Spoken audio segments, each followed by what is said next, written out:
Very good. Sounds great. Okay. Welcome, everybody, to a special edition of the Voice Podcast. My name is Leighton. I'm one of the co-hosts. As always, I'm joined by Student Association President Elle. How are you doing today, Elle?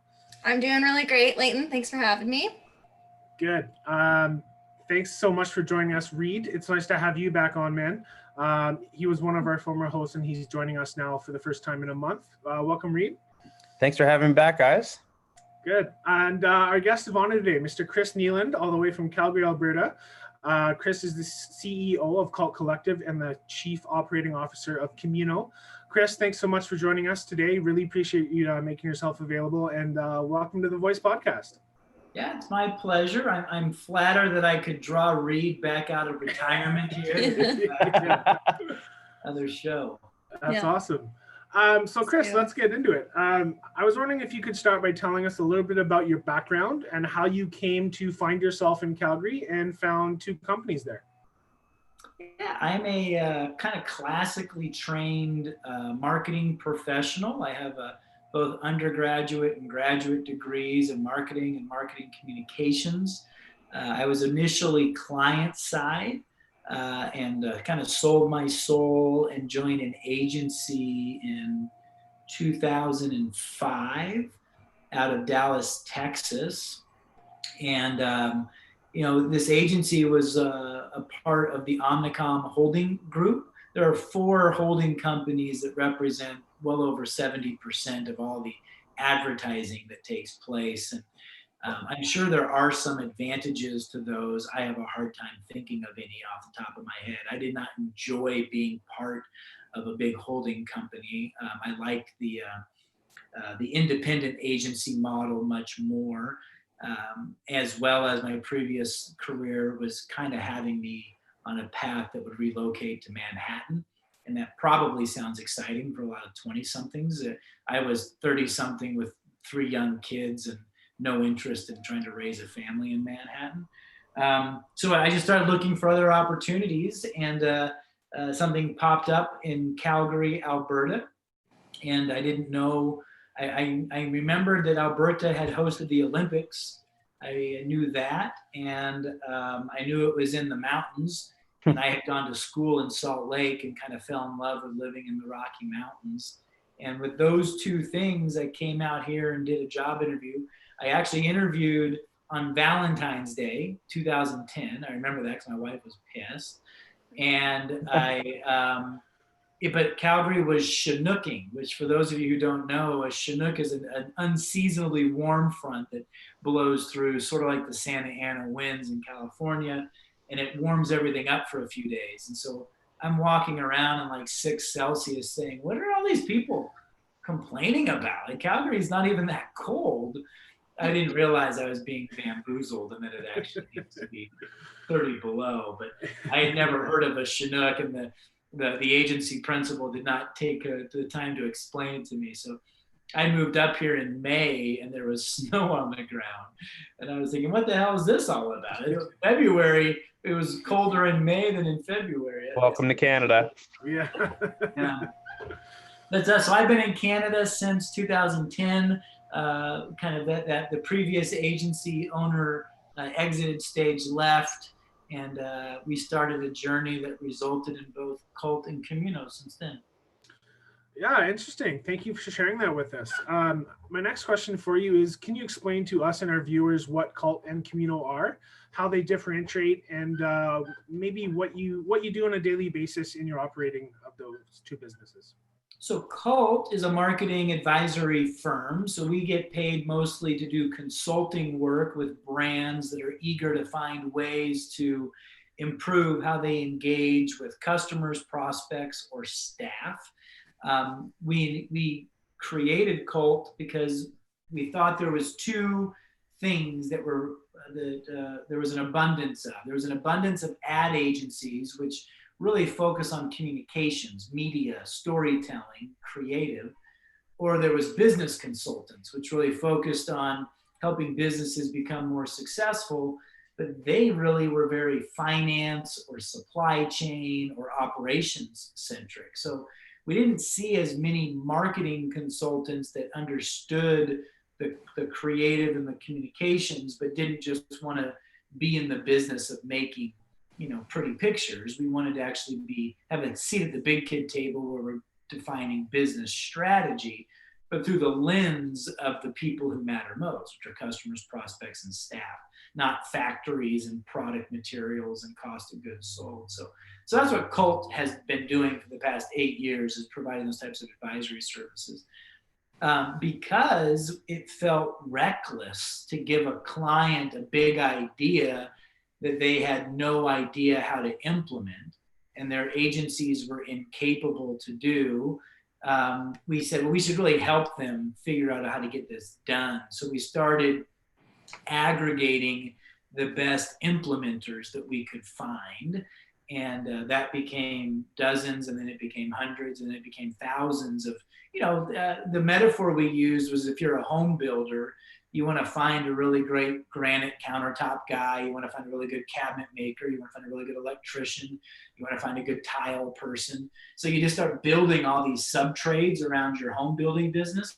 That's what we did. We built a lot of sub-trades around our marketing business, and that eventually became Communal. So Communal became basically a directory, or we call it a community of subject matter experts that have a bunch of discrete skills that make their services available to each other on behalf of their clients. That's really interesting. Sounds like there's a lot of moving pieces with everything that's going on with both sides of the business, of both businesses. So with that, how did you personally and then professionally adapt to the really quick shift that happened in the economy when coronavirus started? And how are you kind of continuing that adaptation to the new business environment? Yeah, I feel like we weathered Corona better than most, because in on Cult's side of the business, we were already working with businesses to stay relentlessly relevant. So even though we weren't expecting a pandemic, and the pandemic was bad and is bad. I think the government's response to the pandemic was bad and maybe worse in regards to shutting everything down.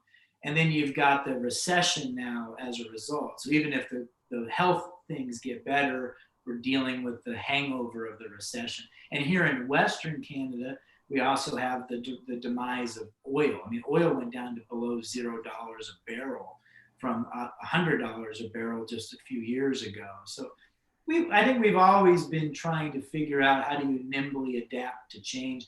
The immediacy and the steepness of this was a bit shocking, but there was already, I used to do consulting. One of my first consulting gigs was with Blockbuster Video, right? Blockbuster didn't need COVID to make them irrelevant. They needed Netflix to make them irrelevant. So good firms are kind of trying to find ways to put themselves out of business anyway and to adjust for it. On the Communal side of things, we call COVID a creative refugee camp. I mean, there have been millions of displaced workers that need income. And so the trend has always been towards self-employment. I think the stats say by 2025, half of North Americans will be self-employed. My generation grew up saying, I'm not going to be like my dad and work for the same company for 40 years and retire and get the gold watch. Your generation is growing up saying, I'm not even going to work for anybody. I'm going to go work for 9 months, spend 3 months in Tahiti, come back, get a job. And you just are more, you're nomads. And so the millennials have already taught people that work means something different now. And COVID's really accelerated what that means, either because employers aren't hiring, or people have learned they can be effective working from home, or they've learned, I would rather have 5 clients giving me 20% of my income than 1 client giving me 100% of my income, because I'm at risk. If that 1 client goes away, I'm screwed. If you have 5 and 1 or 2 go away, you're still making 60, 70% of what you were making before. Right. So what are some next steps that you see for Cult and Communal with all of that? Well, Cult's on an ambition to become much more globally relevant. Both Cult and Communal started as Canadian companies. One of the good things that has happened over COVID is the foreign exchange rate has actually even gotten more attractive. It was already attractive, but now it's even more attractive. So a bunch of American businesses that want to save money can hire Canadian talent and pay, they can still pay the Canadian talent $100 an hour, but it only costs them $70 because of the exchange rate. So we're very motivated to find ways to do things south of the border. And as well as on the cult side, we didn't talk about it, but cult also has a very large live event called The Gathering. And we're figuring out what that means. What does an event that's literally called The Gathering do when the government doesn't let us gather or doesn't, is restricting international travel and things like that? And so that's top of mind for us. Right. Yeah, I think both Leighton and Reed. Reed, did you go to The Gathering as well? I didn't go to The Gathering, no. But Leighton did. Okay, Leighton did. Do you remember me? Well, I Chris? haven't yet had the pleasure. Yeah, so I remember meeting Leighton there. That's why I agreed to do this show. I figured if he's going to get on a plane and come to The Gathering, he deserves a half hour. Yeah, that's great. Thank you. Awesome. Reed, I think you had one for me. Yeah, sure. So you kind of touched this on a little bit, Chris, but what are some of the biggest trends that you're seeing in the marketing field overall because of COVID? Like what has COVID done to change the marketing field for good and for worse?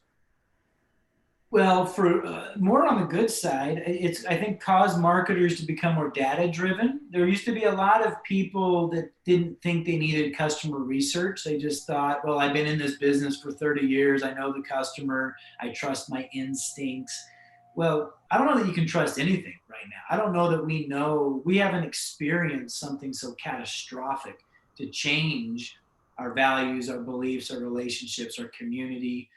So I think it's a great opportunity to do a gut check and to do some market research to decide if your customers still feel the same thing about your category or about your company. I mean, think of gyms as a great example. 24-hour fitness, Gold's Gym have all declared bankruptcy, right?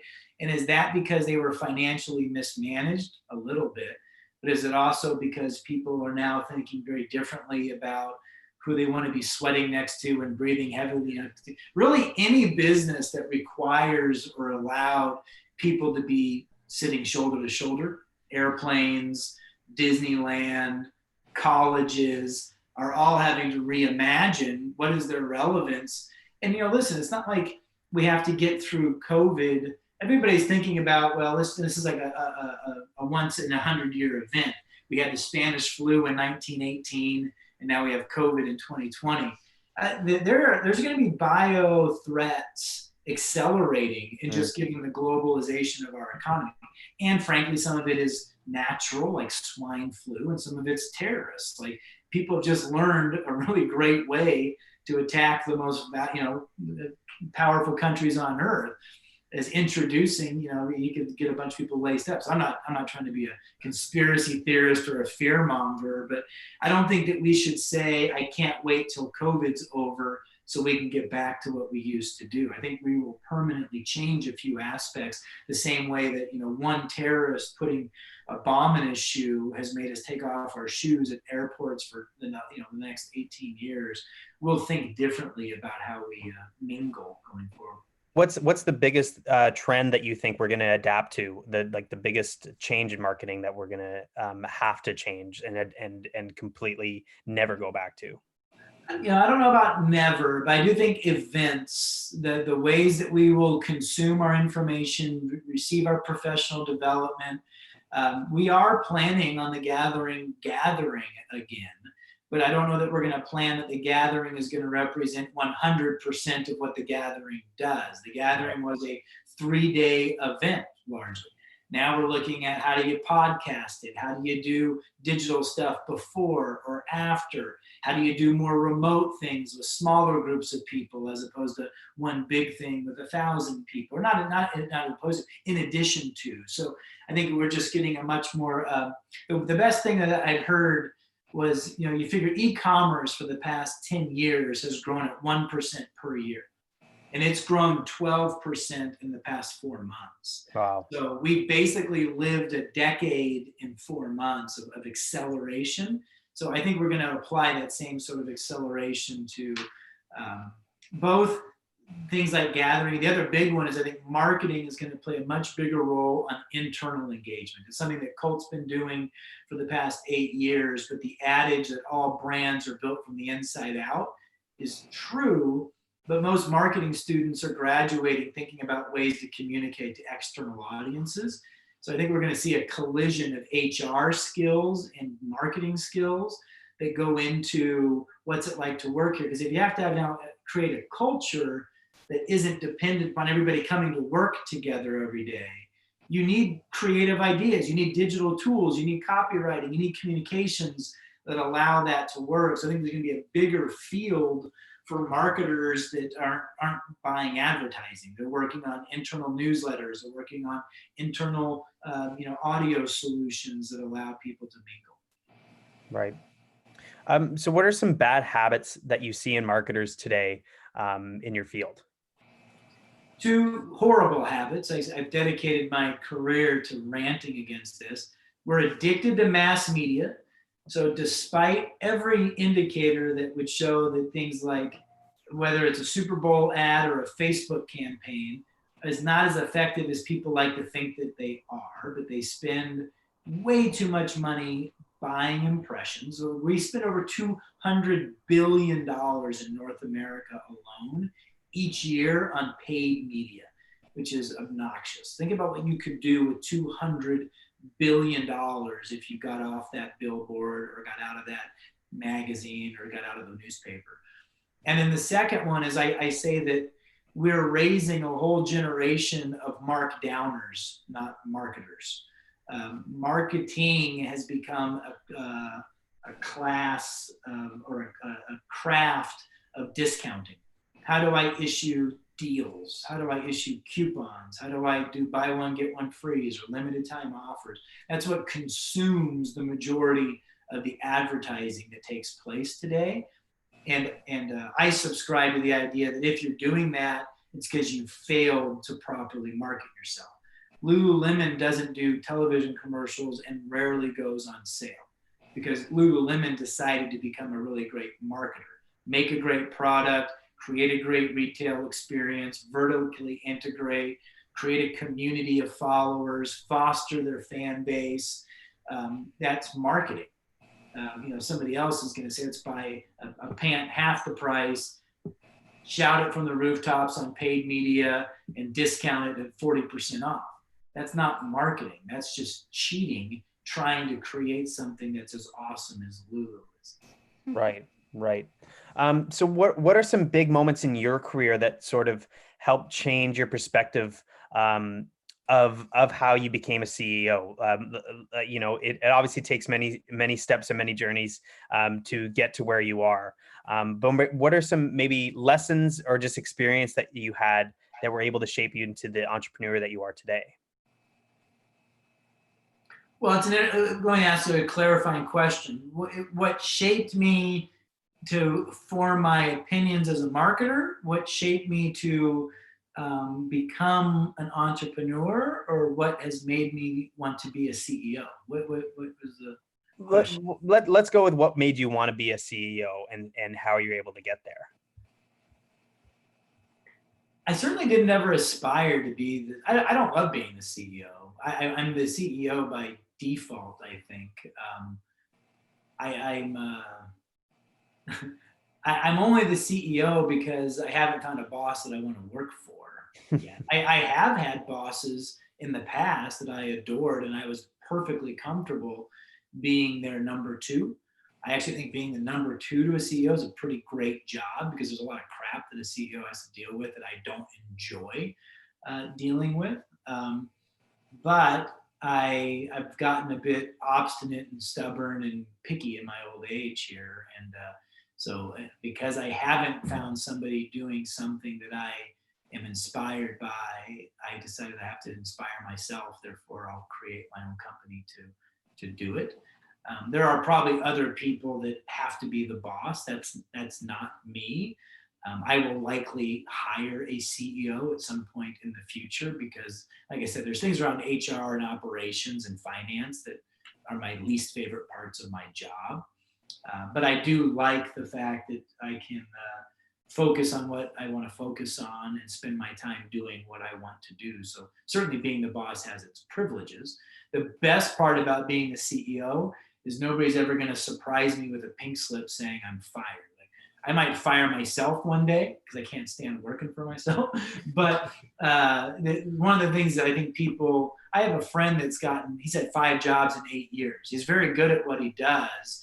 He's just, his companies have merged or been acquired or, mismanaged themselves. And I hate that feeling of vulnerability that somebody else's mistakes is impacting my life. At least as a CEO, you sink or swim based on your own merits. Right. Mm-hmm. So I kind of want to ask you a question, maybe on the other side of that then. Say somebody wants to become an extremely amazing marketer. They have this business idea. They want to become an entrepreneur, but they don't know where to start. What kind of advice would you give to them? So again, I would really encourage you to think those 2 different questions. I think being an entrepreneur is very different than being an amazing marketer. You can decide, I'm going to create a company that does marketing, and therefore I'm an entrepreneur who does marketing. The world would tell you the best marketers are not entrepreneurs. The best marketers work for Nike or Wyden Kennedy or Coca-Cola or Harley Davidson. Like, they work at brands that do great marketing. So they're not entrepreneurial at all. They're just employees. They just love doing marketing. So with that delineation, again, which one would you like me to answer? Let's go with the entrepreneur, just because it's more of a piece of advice that you would give to somebody if they just don't know where to start, but they want to become an entrepreneur. Yeah, I mean, I think that I was talking with our intern here this morning about this idea of hustle porn. There is, entrepreneurism is having a moment right now. It's being romanticized. It's being talked about. Gary Vaynerchuk is the poster child of get out there and go get your own. I really endorse and encourage entrepreneurship for the right kind of person, but it is not for everybody. It is hard.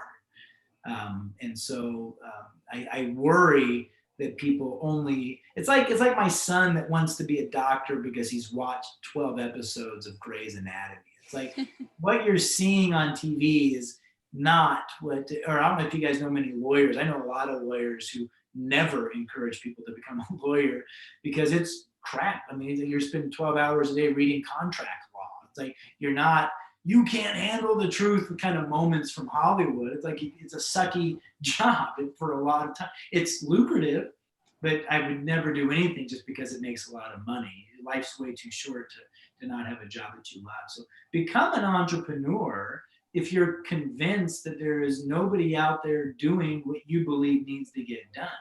But if somebody is, just join forces with them, right? Because we don't need more entrepreneurs. We have more problems that need to get solved. But only do it if your burning passion is, I can't live in a world where this injustice is not being corrected. It doesn't have to be saving the planet. For me, it was I could not stomach how much waste was being poured into mass media and markdowns for something that I love so much because I've seen it being done so well. I just loved what good marketing looks like, and I couldn't find somebody that was doing it in a consultative way, so we had to create a company and do it. So I became an entrepreneur out of necessity because I needed to get that done versus I grew up dreaming about being an entrepreneur one day. Mm-hmm. No, I think that's great advice. Yeah. You're definitely right. I love that. Thank you, Chris. Just got a couple more questions here for you. So based on your experiences and people that you've met and grown into forged relationships with over the last 7 years of holding the gathering, who are some brands or some people that you aspire or inspire you, that you hold to a high esteem? I know that you interact with the Bill Neffs and the Matt O'Neills, the Tim Harrises. I know all those people. I've consumed some of your podcast content. Who do you look up to and who inspires you as marketers? You know, the 3 names you mentioned are all pretty good ones, I think, as a class. So one of my favorite parts of my job is when we start doing the research on who should be the 8 honorees at the gathering. So we start with a little over 100. and through a series of interviews and evaluative criteria, whittle it down to the top 8. But getting to know these 100 brands and getting sort of a look under the covers at how they operate and what goes on behind the scenes there is a highlight, because you can, I mean, I've been doing it for 8 years now. Within probably 5 minutes, I can talk with a brand leader and know if they're a poser, if they're an asshole, if they're legit. Because there's a confidence, not a cockiness. I think there's a lot of brands that are filled with insecure leaders that make bad decisions out of either fear of looking like a fool or ego. And there's a genuineness to a cult brand leader. I think of Tom Herbst from North Face, Jonathan Mildenhall from Airbnb, Mindy from Marvel. There's just Jennifer Sainz from Frito-Lay, where it's like, you just want to spend more time with them, not because they're smart, but because of their goodness. They want to do cool things. They want to surround themselves. They don't have to be the smartest person in the room, even though they frequently are. So that's very exciting. And then on the flip side, when we're consulting and you go into, I just was talking with a brand on Friday. It's like, I can't work with you. I'm sorry. We were just towards the final phase of our proposals. Here's what it's going to cost. Here's what you're going to get. And it was just like, you know what?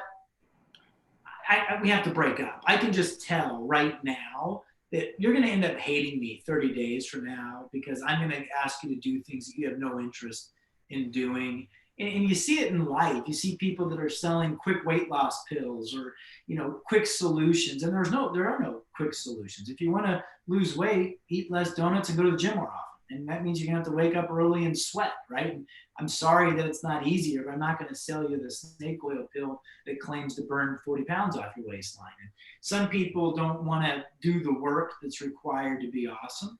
Also, some people don't want to be awesome. It's weird to say that, but a lot of people are pretty content because it's safe being average. To become awesome, you have to take risks. You have to do some scary things. Brene Brown came to the gathering a few years ago. She says, every day you have to wake up and make a conscious choice. Am I going to be comfortable today, or am I going to be courageous today? Because if you choose courageous, you're going to be really uncomfortable.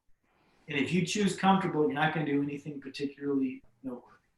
So you got to, and some days you want to be comfortable because it's exhausting to be courageous all the time. But you got to decide, what's it going to be today?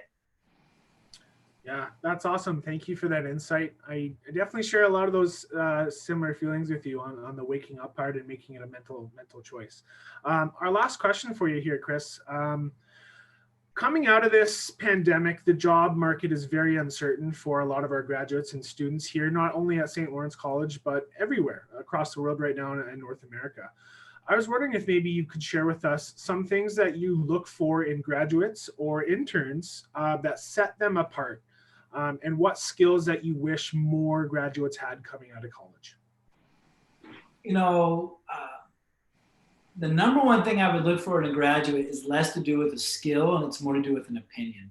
I worry about how many graduates come out still with the desire to find themselves.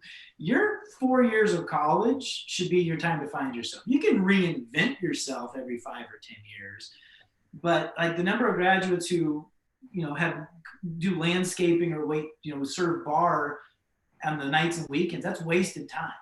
Like those are good work ethic skills, but if you want to be a writer, you better be writing. If you want to code, you better be coding, right? So use your 4 years to find out, get some opinions about what you're good at, and then go get a job to verify, is this as cool as I thought it was going to be? I've always romanticized that my next phase of my career is going to be to teach. So I've spent the past 4 years being a night instructor at a university here in Calgary, saying, I don't want to learn if I like teaching or not after I've quit my job and I become a teacher.